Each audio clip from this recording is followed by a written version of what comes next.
Hello students, आज हम लोग स्टडी करेंगे कार्डियक साइकिल और ईसीजी।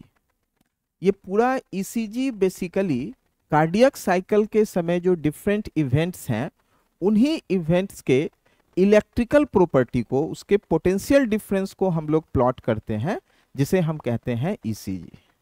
इसको सिंपल लैंग्वेज में हम समझें तो अगर हम एक ईसीजी की बात कर रहे हैं तो इसमें 5 वेव है, P wave, Q R S, ये तीनों मिलकर क्यू आर एस कॉम्प्लेक्स भी इसे कहते हैं, और फिफ्थ वेव है जिसे हम लोग टी वेव कहते हैं।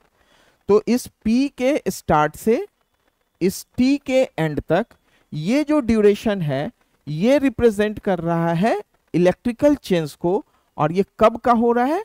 It is the cardiac cycle. जो ये 0.8 सेकेंड में हार्ट में जो चेंजेस होते हैं उसी चेंजेस को हम लोग यहाँ ग्राफिकली प्लॉट कर रहे हैं।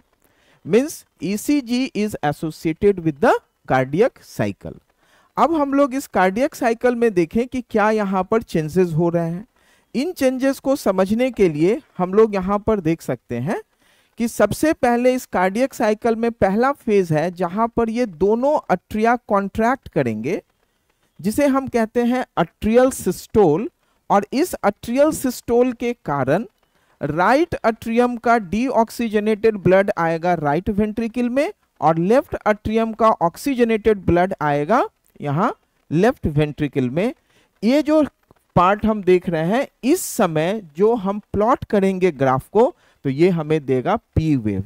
सो P wave is associated with atrial systole. अब हम इसके सेकेंड फेज पर आते हैं। जब यहां पर एवी नोड से बंडल ऑफ हिज होते हुए इंपल्स पहुंच गया वॉल ऑफ वेंट्रिकल में, तो अब वॉल ऑफ वेंट्रिकल का कॉन्ट्रैक्शन होगा, और इस वॉल ऑफ वेंट्रिकल के कॉन्ट्रैक्शन के कारण राइट अट्रियम से डीऑक्सीजनेटेड ब्लड चला जाएगा लंग्स में, लेफ्ट अट्रियम से ऑक्सीजनेटेड ब्लड जाएगा पूरे में। इस समय जो हम प्लॉट कर रहे हैं इसी ग्राफ को हम कहते हैं क्यू आर एस। तो Q R S is representing ventricular systole. अब इसके बाद हम देखेंगे कि ये वेंट्रिकल चूंकि एक डीप कॉन्ट्रैक्शन किया है, तो ये फाइनली एक रेस्टिंग स्टेज, एक डायस्टोल के फेज में आएगा। तो ये जब वेंट्रिकल का वॉल अपने वापस इस कंडीशन में आता है, इसे हम प्लॉट करते हैं एज टी वेव।